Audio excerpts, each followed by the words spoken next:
دعا ہے کہ اللہ جل وعلا مجھے حق بات کہنے اور ہم سب کو اس پر عمل کرنے کی توفیق عطا فرمائے۔ آج کچھ عرض کروں گا آپ کے سامنے مقصد نزول قرآن پر کہ اللہ جل وعلا نے فرمایا شہر رمضان الذی انزل فیہ القرآن۔ رمضان المبارک کا وہ مبارک مہینہ ہے جس میں قرآن مجید فرقان حمید کا نزول ہوا، اور رات کون سی تھی؟ فرمایا کہ انا انزلناہ فی لیلۃ القدر وما ادراک ما لیلۃ القدر لیلۃ القدر خیر من الف شہر، یعنی کہ لیلۃ القدر کو قرآن مجید کو نازل کیا گیا۔ اب مقصد نزول قرآن کو سمجھنے کے لیے ہمیں قرآن مجید کے نزول کو دیکھنا ہوگا کہ اللہ پاک جل وعلا نے جب یہ قرآن مجید فرقان حمید کو نازل فرمانا شروع کیا تو کہاں سے شروع کیا؟ یہ یاد رکھیں، آپ جانتے ہیں قرآن مجید فرقان حمید بڑی عظیم کتاب ہے، بہت عظیم کتاب ہے کہ تمام کتابوں کی سردار کتاب قرآن مجید ہے۔ اتنی عظیم کتاب ہے کہ اس کے ایک حرف پڑھنے پر 10 نیکیاں ملتی ہیں۔ نبی رحمت صلی اللہ علیہ وسلم نے ارشاد فرمایا کہ الف لام میم، فرمایا کہ یہ ایک حرف نہیں ہے بلکہ الف الگ حرف ہے، لام الگ حرف ہے، میم الگ حرف ہے۔ جب تم پڑھتے ہو الف لام میم تو 30 نیکیاں تمہیں ملتی ہیں۔ اتنی عظیم کتاب ہے کہ جس کے بارے میں اللہ وحدہ لا شریک نے قرآن مجید میں ارشاد فرمایا وَاعْتَصِمُوا بِحَبْلِ اللَّهِ، اللہ کی رسی کو مضبوطی سے پکڑ لو۔ اور مفسرین کرام، صحابہ کرام، تابعین، تبع تابعین نے جو اس کی تفسیر کی، کہا کہ وہ رسی اللہ پاک نے شان کی ہے قرآن مجید۔ حدیث مبارکہ میں نبی رحمت صلی اللہ علیہ وسلم نے فرمایا کہ یہ کتاب اتنی عظیم ہے، فرمایا کہ یہ اتنی عظیم کتاب ہے کہ اس رسی کا ایک سرا اللہ جل وعلا کی شان قدرت کے ہاتھ میں ہے، ایک بندہ مومن کے ہاتھ میں۔ جس نے اللہ وحدہ لا شریک سے تعلق قائم کرنا ہو، قرآن مجید سے تعلق قائم کرنا ہو، کہ اس کا ایک سرا اللہ کے ہاتھ میں ہے، ایک سرا بندے کے ہاتھ میں ہے۔ اتنی عظیم کتاب ہے، اگر آپ نے سمجھنا ہو تو قرآن مجید فرقان حمید میں سورۃ حشر کو دیکھیے، اس میں اللہ جل وعلا نے آخری رکوع کے اندر قرآن مجید فرقان حمید کی عظمت کو بیان کرتے ہوئے فرمایا کہ لو انزلنا ھذا القرآن علی جبل لرأیتہ خاشعا متصدعا من خشیۃ اللہ، فرمایا کہ اگر ہم اس قرآن مجید فرقان حمید کو پہاڑوں پر نازل کرتے تو وہ بھی ریزہ ریزہ ہو جاتا۔ اتنی عظیم کتاب ہے۔ اب آپ سوچیں گے، ذہن میں آتا ہے کہ یہ قرآن ہے، کیسے ریزہ ریزہ ہو سکتا ہے؟ سمجھیے، قرآن مجید فرقان حمید کے اندر اللہ پاک جل وعلا نے حضرت موسیٰ علیہ السلام کا بھی ذکر فرمایا ہے۔ آپ نے سنا ہوگا حضرت موسیٰ علیہ السلام نے اللہ وحدہ لا شریک سے عرض کی، یا الہ العالمین مجھے اپنا دیدار کرا، تیری آواز میں، تیری کلام میں اتنا شعور ہے، اتنا مدح ہے، میں زیارت بھی کرنا چاہتا ہوں۔ اور آپ کی بنی اسرائیل کی قوم نے بھی یہ اصرار کیا، موسیٰ جس رب سے تو جا کے خلوتوں میں باتیں کرنا ہم دیکھنا چاہتے ہیں، جب تک ہم اس رب کو دیکھیں گے نہیں ایمان نہیں لے کر آئیں گے۔ حضرت موسیٰ علیہ السلام نے سمجھایا کہ تمہارے پاس وہ قوت نہیں ہے، تم نہیں دے سکتے، مگر ضد کرنے پر قوم نے اپنے 70 سرداروں کو انتخاب کیا، بھائی نکالے کہ یہ 70 آدمی ہیں، ان کو ساتھ موسیٰ لے جاؤ، جا کر رب کا دیدار ان کو کراؤ، جب یہ دیکھ آئیں آگے ہمیں بتا دیں، ہم ایمان لے آئیں گے۔ حضرت موسیٰ علیہ السلام نے 70 افراد کو ساتھ لیا اور پہاڑ پر چلے گئے۔ اللہ وحدہ لا شریک سے عرض کی، اللہ جل وعلا نے اپنی صفاتی تجلی ڈالی، جس صفاتی تجلی کو دیکھ کر 70 کے 70 سوا بن کر جنگ راک ہو گئے، اور حضرت موسیٰ علیہ السلام بے ہوش ہو کر گر پڑے۔ جلیل القدر اللہ کا نبی وہ بھی بے ہوش ہو گیا، باقی انسان 70 کے 70 وہ چل گئے۔ وہ تھی اللہ کی صفاتی تجلی، یہ قرآن ہے اللہ کا ذاتی کلام، اللہ کی صفاتی تجلی میں اتنی قوت ہے۔ اگر یہ قرآن پہاڑوں پر نازل ہوتا تو ریزہ ہو جاتا ہوں۔ یہ اتنی عظیم کتاب ہے کہ یہ قرآن مجید فرقان حمید اللہ کی صفت ہے۔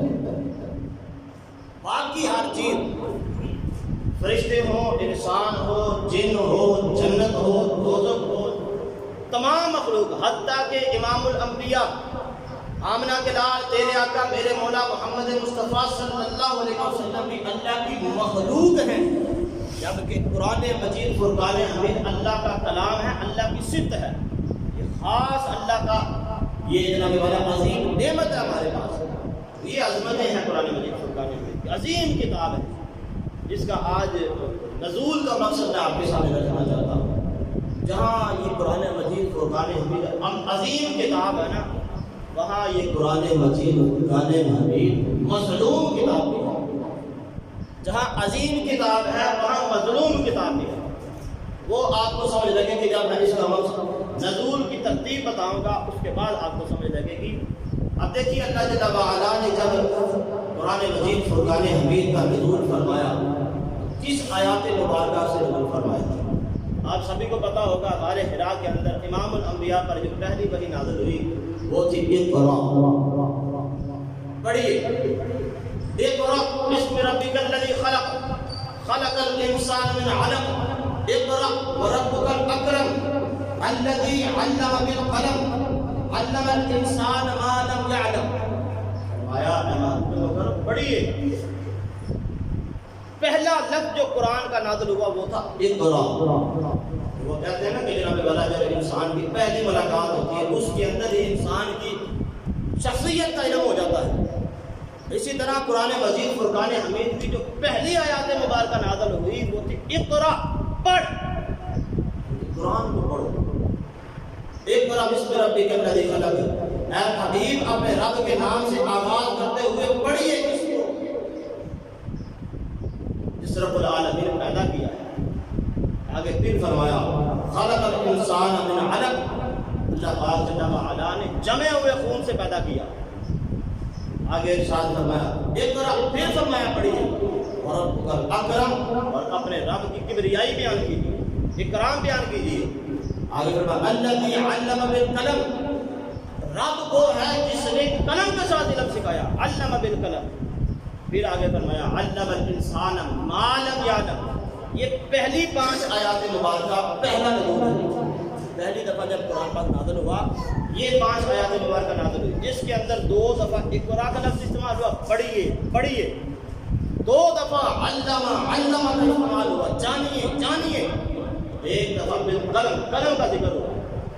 یعنی کہ انسان کے اوپر جو پہلی وحی نازل ہوئی، امام الانبیاء پر جو پہلی وحی نازل ہوئی، اور مسلمانوں کو، امت کو، آدم کی اولاد کو جو درس دیا گیا وہ تھا پڑھیے، پڑھیں۔ اب اگر کوئی بندہ پہلی وحی سے پڑھنے کی عظمت کو نہ پہچان سکے تو دوسری وحی نکال لیتے ہیں۔ قرآن مجید فرقان حمید کے اندر جو اللہ پاک نے دوسری وحی نازل فرمائی نا امام الانبیاء پر، وہ ہے سورۃ قلم کی، نون والقلم وما یسطرون۔ اس وحی کے اندر اللہ جل وعلا نے قسم اٹھائی، قسم ہے قلم کی اور لکھے ہوئے کی۔ دوسری وحی میں قلم کی قسم، قلم کے ساتھ علم سکھا جاتا ہے۔ قلم بند کریں تو علم پھیلتا ہے۔ کوئی بھی چیز آپ کا تجربہ، ہمارے بڑوں کا جو تجربہ تھا، جو قرآن پاک کی تفاسیر کی، انہوں نے قلم بند کیا، قلم کے ساتھ لکھا، ہم تک پہنچ گیا۔ اگر قلم بند نہ ہوتا تو ہمیں دوبارہ سے نئے سرے سے تحقیق کرنی پڑتی۔ ہر چیز علم جو ہے وہ قلم بند ہو تو محفوظ رہتا ہے۔ رب نے دوسری وحی نازل فرمائی، نون والقلم وما یسطرون، نون قسم ہے قلم کی اور لکھے ہوئے۔ اب تیسری وحی کی طرف چلتے ہیں، اگر علم کی اہمیت ابھی بھی نہیں سمجھ لگی، تیسری وحی اللہ جل وعلا نے سورۃ مزمل کی آیات مبارکہ نازل فرمائی، یا ایھا المزمل قم اللیل الا قلیلا نصفہ او انقص منہ قلیلا او زد علیہ ورتل القرآن ترتیلا۔ میں اے چادر اوڑھنے والے، کمبل اوڑھنے والے، رات میں کچھ اسے قیام کیا کرو یا کچھ سے زیادہ کیا کرو، ورتل القرآن ترتیلا، اور قرآن کو ٹھہر ٹھہر کر سمجھ کر پڑھا۔ تیسری وحی کے اندر بھی اللہ پاک نے پڑھنے کا حکم دیا۔ اہمیت سمجھیے. پہلی وحی پڑھنے کے متعلق، دوسری وحی پڑھنے کے متعلق، تیسری وحی پڑھنے کے متعلق. بار بار امام الانبیاء کے ذریعے ہمیں یہ سبق دیا کہ پڑھیے اس قرآن کو، پڑھیے اس قرآن کو. چوتھی وحی کی طرف چلیے. چوتھی وحی کیا آئی؟ سورۃ المدثر کی آیات مبارکہ. میں یا ایھا المدثر قم فانذر، اے چادر اوڑھنے والے اٹھیے، رب کا خوف دلائیے، ان کو ڈرائیے. قم فانذر، اٹھیے اور ڈر سنائیے. کس کے ذریعے؟ اس قرآن مجید فرقان حمید کے ذریعے. اس قرآن کے ساتھ اللہ کے احکامات بتائیے، لوگوں کو بتائیے کہ رب کیا فرما رہا ہے. یہ شرک چھوڑ دے، یہ جناب والا بے حیائی چھوڑ دے، یہ جناب والا ظلم و زیادتی چھوڑ دے. اللہ کا خوف ان کو دلائیے، اللہ سے ڈرائیے. یہ چوتھی وحی ہے. اب اسی طرح چلتے جائیں. اللہ پاک جل و علا نے جو ابتدائی تعلیم انسان کو دی وہ یہی تھا، سیکھو، علم سیکھو، سیکھو سیکھو، پڑھو. جب پڑھ لو رب کا قرآن تو پھر اٹھو، امر بالمعروف و نہی عن المنکر کے لیے اپنے منصب کو سنبھال لو. قم فانذر، ان کو ڈرائیے. اب دیکھیے قرآن مجید فرقان حمید کو میں نے بولا یہ بڑی عظیم ہے، بڑی عظیم ہے، بڑی عظیم ہے. اتنی عظیم ہے دنیا میں اس کی مثل کوئی کتاب نہیں. اگر میں نے کہا یہ مظلوم کتاب ہے کیونکہ ہم نے اس کو پڑھنے کے لیے نہیں رکھا ہوا. قرآن مجید کو پڑھنے کے لیے نہیں رکھا ہوا، برکت کے لیے رکھا ہوا ہے. رب نے تو فرمایا اس کو پڑھو. جب پہلا سورہ شروع ہوتا ہے سورۃ بقرہ، فرمایا کہ ذالک الکتاب لا ریب فیہ ھدی للمتقین، یہ ہدایت ہے متقین کے لیے. متقین کس کو؟ جو ڈرتے ہیں، جو قرآن مجید فرقان حمید کی آیات مبارکہ سن کر ڈر جائے، اس کے لیے یہ ہدایت ہے. جو قرآن سن کے نہ ڈرے اس کے لیے ہدایت نہیں ہے. ھدی للمتقین، یہ ڈرنے والوں کے لیے ہدایت ہے. اب قرآن مجید فرقان حمید یہ علم کی فضیلتیں ہیں. ہمارے ہاں اگر کوئی بندہ جناب والا اس کو رمضان المبارک کے اندر، ہم میں سے بہت سارے لوگ تسبیح پکڑنے کی عبادات میں اللہ اللہ اللہ سبحان اللہ استغفر تسبیحات کر رہے ہیں، جبکہ قرآن مجید فرقان حمید کے نزول کا مقصد یہ تھا کہ حضور کی امت پڑھی لکھی ہوتی، حضور کی امت صاحب علم ہوتی. هل يستوي الذين يعلمون والذين لا يعلمون، قرآن کہتا ہے کیا تم علم والے اور غیر علم کے برابر سمجھتے ہو؟ نبی کریم صلی اللہ علیہ وسلم نے ارشاد فرمایا، آپ کے سامنے صحابہ نے عرض کی یا رسول اللہ صلی اللہ علیہ وسلم، بنی اسرائیل کے دو شخص ہیں، ایک عابد ہے ایک عالم ہے. عابد کا کام ہے دن کا روزہ رکھنا، رات کو قیام اللیل کرنا، دن کو عبادت کرنا، رات کو ساری رات قیام کرنا. جبکہ عالم کا کام ہے رات ساری سونا، ستیا رہنا، دن اٹھنا صرف فرض نمازاں پڑھنیاں، اس تو بعد مسلح ڈالنا، بیٹھنا، لوگوں کے نال مسائل میں گفتگو کر دینا، لوگوں کو دین سکھانا، لوگوں کو علم سکھانا.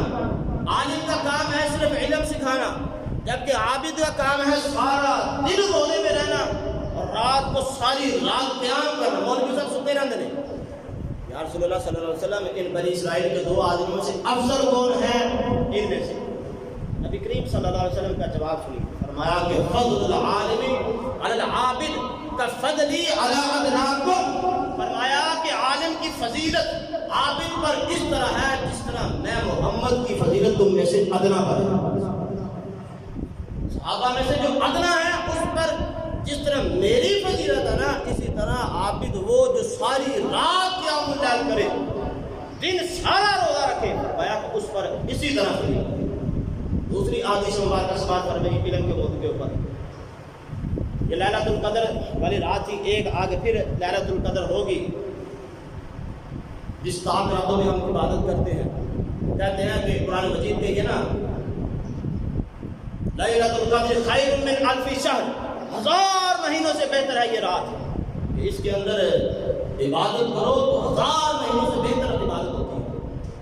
مگر دیکھیے علم کے نزدیک اس کی اہمیت کیا ہے.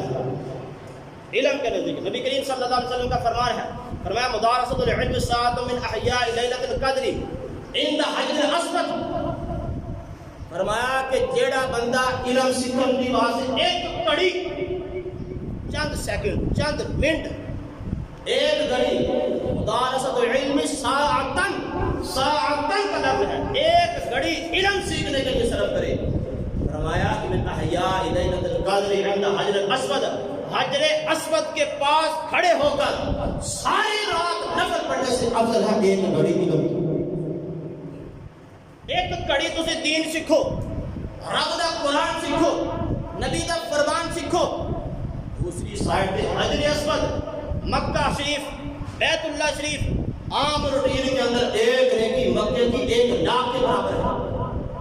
اور رمضان المبارک کی وہ رات مبارک راتیں ہیں کہ جس کے اندر ایک نفلی عبادت فرض کے برابر ہوتی ہے اور ایک فرض 70 گنا بڑھا دیا جاتا ہے.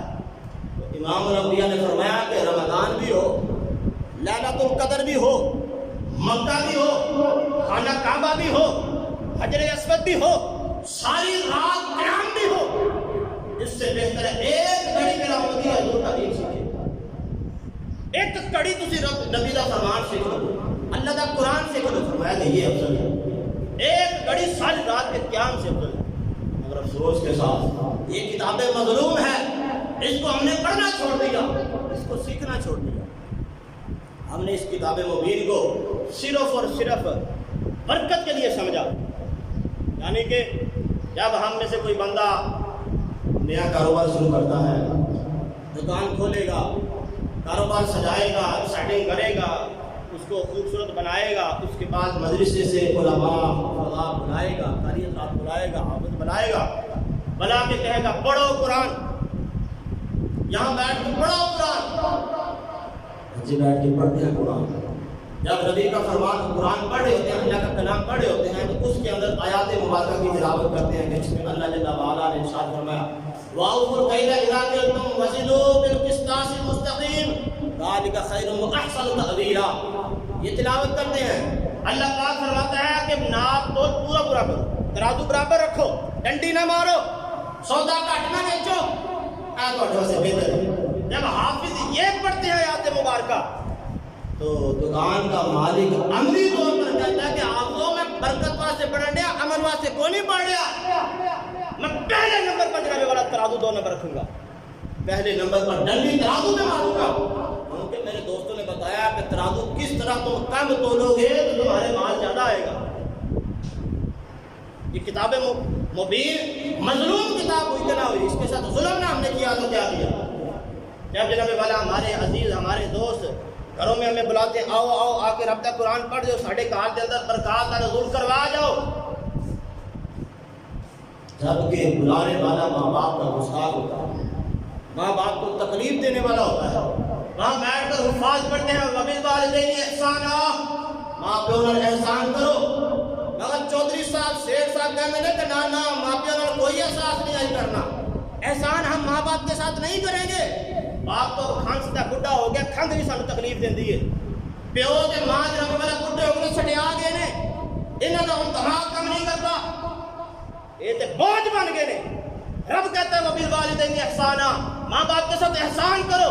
ہم کہتے ہیں نا اماں پہ نال احسان کوئی نہیں کرنا، ایک قرآن کے برکت واسطے عمل کے لیے نہیں ہے. آگے رب کا قرآن فرماتا ہے بِذِل قُرْبَىٰ، قریبی رشتہ داروں سے احسان کرو. اگر ہم عملی طور پر کہتے ہیں قریبی رشتہ دار ساڑھے جناب والا شریک نے، ہم شریکت داری نبھائیں گے کہ احسان کریں؟ ہم احسان نہیں کریں گے، ہم تو ظلم کریں گے. رشتہ دار مقابلہ چلے گا. صحابہ کرام رضوان اللہ تعالیٰ علیہ اجمعین میں سے ایک صحابی ہے، کہا یا رسول اللہ صلی اللہ علیہ وسلم میں اپنے رشتہ داروں کے ساتھ احسان کرتا ہوں، اچھا سلوک کرتا ہوں، جبکہ وہ میرے ساتھ برا سلوک کرتے ہیں، وہ مجھ سے برا سلوک کرتے ہیں، میں کیا کروں؟ رسول اللہ صلی اللہ علیہ وسلم نے فرمایا کہ یہی تو احسان ہے، یہی تو احسان ہے کہ جب تمہارے ساتھ کوئی بندہ برا سلوک کرے تم اچھا سلوک کرو، اگر وہ بھی تمہارے ساتھ اچھا سلوک کرے تم بھی کرو. یہ تو عدل کا مظاہرہ ہوا. فرمایا کہ وَبِالْوَالِدَيْنِ إِحْسَانًا وَبِذِي الْقُرْبَىٰ وَالْيَتَامَىٰ وَالْمَسَاكِينِ، ان کے ساتھ حسن سلوک کرو، اچھا برتاؤ کرو. اگر گھر میں قرآن پڑھانے والا کہتا ہے کہ نا رشتہ دار ہو، یتیم ہو، مسکین ہو، سارا ظلم میں اپنے پیٹ ٹکا کے کرنا، احسان نہیں کرنا. یہ قرآن کو پڑھانا صرف برکت کے لیے، قرآن صرف پڑھانا ہے برکت کے لیے، ان کے ساتھ احسان نہیں کرنا. آگے اللہ جل وعلا نے کیا ارشاد فرمایا؟ فرمایا کہ وَالْجَارِ ذِي الْقُرْبَىٰ، ہمسائے نال احسان کرو. الفاظ پڑھتے ہیں گھر میں جا کر اپنے ہمسائے نال احسان کر. رب کہہ رہے ہیں ہم عملی طور پر کہتے ہیں کہ ہمسائے نال ساڈی لگدی کو نہیں, قریبی ہمسائے کے ساتھ ہمارا تعلق نہیں ہے. آگے رب کا قرآن کیا فرماتا ہے؟ فرماتا ہے کہ وجار الجنوبی, دور کے ہمسائے کے ساتھ بھی اچھا سلوک کر. آپ کا اس محلے کی اس کونے پر گھر ہے, اس کونے والے کے ساتھ بھی احسان کرو, اس کے ساتھ اچھا سلوک کرو. گھر میں قرآن پڑھنے کا یہ مطلب ہے. اگر ہم کہتے ہیں کوئی نہ رشتہ داروں میں چنگا سلوک, نہ عزیز اقربا میں چنگا سلوک, کسی نے چنگا سلوک نہیں کرنا, صرف ہم نے قرآن کو پڑھایا کہ صرف برکت کے لیے ہمیں برکت چاہیے. ہمارے ہاں یہ ماؤں بہن اور بیٹیوں کا ہوتا ہے کہ سالانہ ختم کا اہتمام کرایا جاتا ہے. جب گھر کے اندر سالانہ ختم جناب والا ہوتا ہے تو اللہ پاک کے شانوں کا قرآن پڑھا جاتا ہے. وہاں اللہ پاک کیا ارشاد فرماتا ہے؟ جب تلاوت ہو رہی ہوتی ہے تو رب کا قرآن کہتا ہے قل یا ایھا النبی, اے نبی مکرم صلی اللہ علیہ وسلم, اے کی خبریں بتانے والے, ازواجک, اپنی بیویوں سے کہہ دے, اپنی ازواج مطہرات سے کہہ دے, وبناتک, اپنی بیٹیوں سے کہہ دیجیے, ونساء المؤمنین, مومن خواتین سے کہہ دیں. حضور کے ازواج کون ہیں؟ اما عائشہ صدیقہ. حضور کے ازواج مطہرات آپ جانتے ہیں روئے زمین پر تمام ازواج جتنی بھی لوگ سب سے افضل ازواج رسول اللہ کی. حضرت اما عائشہ صدیقہ کے اللہ پاک نے جناب والا اس پہ فضائل بیان فرمائے. حضور کے ازواج کی فضائل بیان کیے گئے ہیں. اللہ نے حبیب مکرم سے فرمایا اے محبوب آپ اپنی ازواج سے کہیے, وبناتک, اپنی بیٹیوں سے کہیے. بیٹی کو حضرت فاطمہ الزہرا جو جنت کی خواتین کی سردار ہیں, ام کلثوم سے کہیے, حضرت زینب سے کہیے, حضرت رقیہ سے کہیے, ہمیں ونساء المؤمنین, مومن خواتین سے کہیے. ہمارے گھر میں تلاوت ہو رہی ہے, کیا کہیں؟ فرمایا کہ یدنین علیہن من جلابیبہن, کہ جب بھی حضور اکرم صلی اللہ علیہ وسلم کی ازواج مطہرات, آپ کی بیٹیاں اور مومنین کی خواتین گھر سے نکلیں تو چادر جناب والا اپنے چہرے پر ڈال دیں, چہرے کے اوپر پردہ کریں. من جلابیبہن, منہ کو چھپا کر نکلیں. جبکہ ہمارا رویہ یہ کہتے ہیں کہ رب کا قرآن برکت واسطے, عمل واسطے نہیں ہے. ابھی سورۃ نور پڑھیں. سورۃ نور کے اندر اللہ وحدہ لا شریک نے فرمایا کہ اے ایمان والیو, جب بھی تم جناب والا گھر سے نکلو یا گھر میں رہو تو اپنی چادروں کو اپنے گریبان میں ڈال کر رکھو تاکہ تمہاری شرمگاہ ظاہر نہ ہو, شادیاں ظاہر نہ ہو. تو ہم نے صرف قرآن کو سمجھا برکت کے لیے, قرآن کو سمجھا برکت کے لیے, عمل کے لیے نہیں. یہ قرآن کے ساتھ ظلم کیا کہ نہ کیا؟ حالانکہ جب سب سے پہلی دفعہ جنات نے ایک دفعہ قرآن سنا, جنات نے ایک دفعہ قرآن سنا تو آگے پتہ کیا جواب دیا؟ قالوا انا سمعنا قرآنا عجبا, ہم نے عجیب قرآن سنا. یہدی الی الرشد فآمنا بہ, یہ ہدایت کی طرف بلاتا ہے اور ہم اس پر ایمان لے آتے ہیں. اگر ہم نے, انسان نے سینکڑوں دفعہ قرآن سنا اگر انکار کیا, جبکہ یہ وہ کتاب ہے جس کے بارے میں امام الانبیاء نے فرمایا ان اللہ یرفع بہذا الکتاب اقواما ویضع بہ آخرین, فرمایا کہ یہ قرآن ہے جو اس پر عمل کرے گا عزتوں سے نوازا جائے گا. یہ قرآن ہے جو اس پر عمل کرے گا عزتوں سے نوازا جائے گا. ویضع بہ آخرین, اس کو چھوڑے گا ذلیل و رسوا ہوگا. تو ہم نے قرآن سنتے صرف برکت کے لیے, دکان کھولنی ہمیں, کار کھولنا ہمیں, قرآن لے آؤ پڑھا لو بچوں کو برکت رہے. یہ قرآن تو وننزل من القرآن ما هو شفاء ورحمہ, یہ شفا تھی, رحمت تھی. مگر میں نے کس لیے استعمال کیا؟ بابے دی جان کو نہیں نکلنی, یاسین پڑھو بندہ مارو. یہ قرآن کے ساتھ ظلم نہیں تو اور کیا ہے؟ یہ قرآن پاک کے ساتھ ظلم نہیں تو اور کیا ہے؟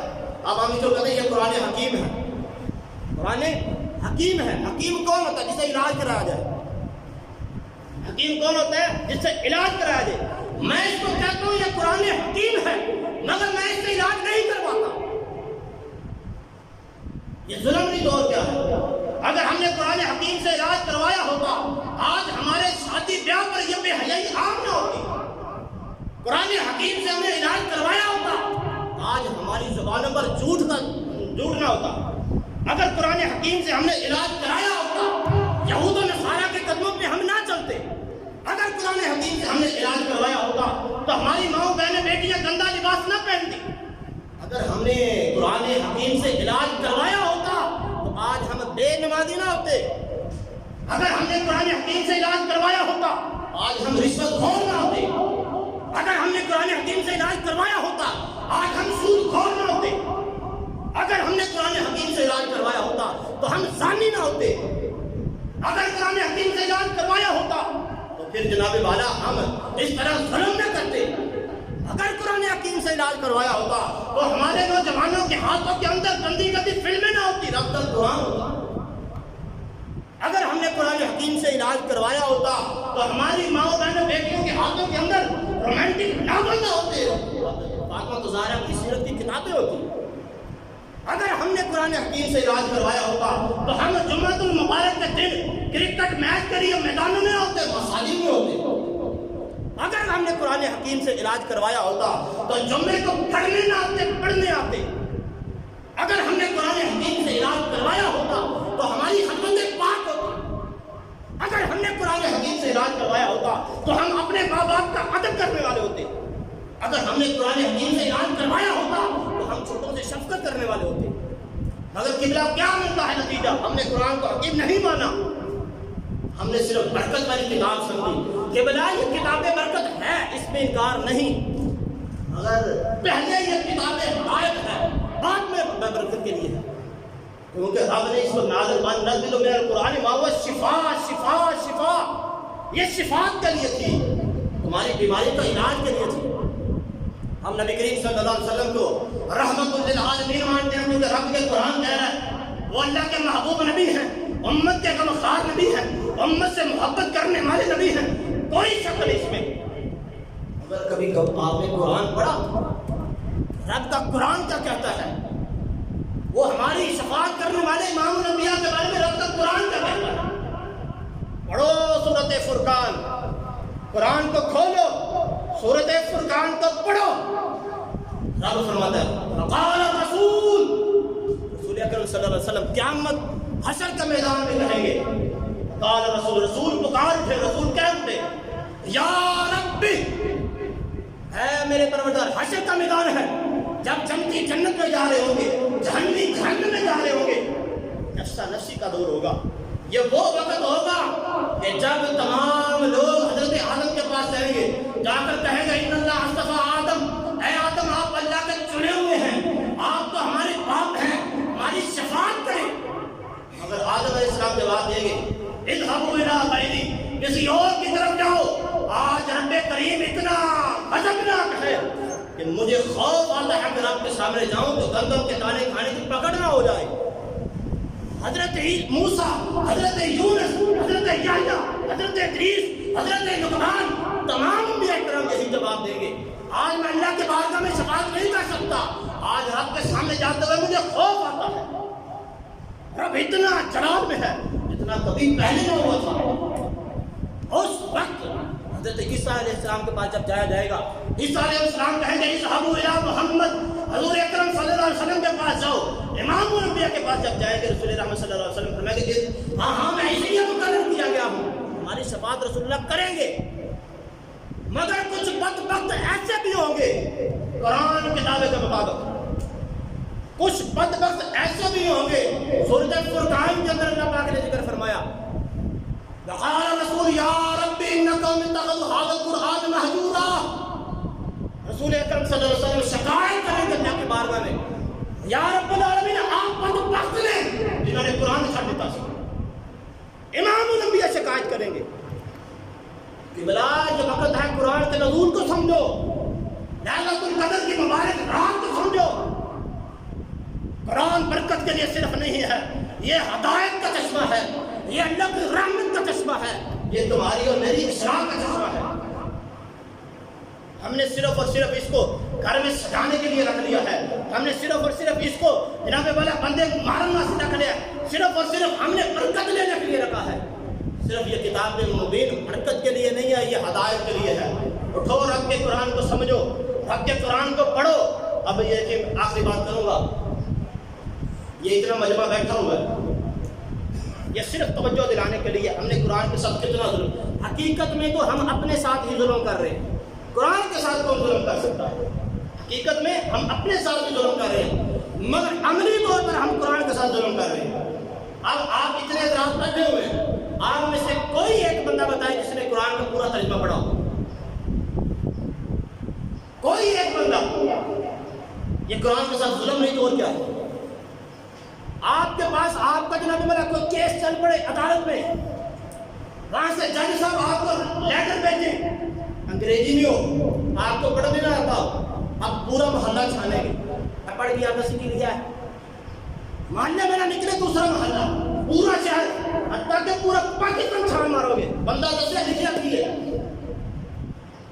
اب دنیا ڈھونڈیں گے، بندہ بتائے کہ جج صاحب نے کیا نامہ بھیجا میرے لیے کہ بلا وہ جج ہے، یہ حکم الحاکمین کا کلام ہے، یہ رب العالمین کا کلام ہے. اچھا پورا قرآن نہیں ہے تو سپارہ کیوں پڑھا؟ نہیں ملے گا جواب. پورا محلہ دیکھے، پورا علاقہ دیکھے. یہ قرآن کے ساتھ ہم ظلم کر رہے ہیں، یعنی کہ حقیقت میں ہم اپنے ساتھ ظلم کر رہے ہیں. کہ بلا اپنے آپ کو بدل لیں، اس رمضان المبارک کے اندر اپنی اصلاح کر لیں، بدل لیں اور قرآن کو پڑھنے کے لیے اپنا عزم بنا لیں. ہم قرآن پڑھیں گے، قرآن سیکھیں گے، نبی کے فرمان کو سیکھیں گے، اللہ اور اللہ کے احکامات کو مانیں گے، پھر آپ کا رمضان المبارک ہوگا. پورا سال آپ پر رحمتیں نازل ہوں گی، دنیا و آخرت میں کامیاب ہونے کی دعا کریں.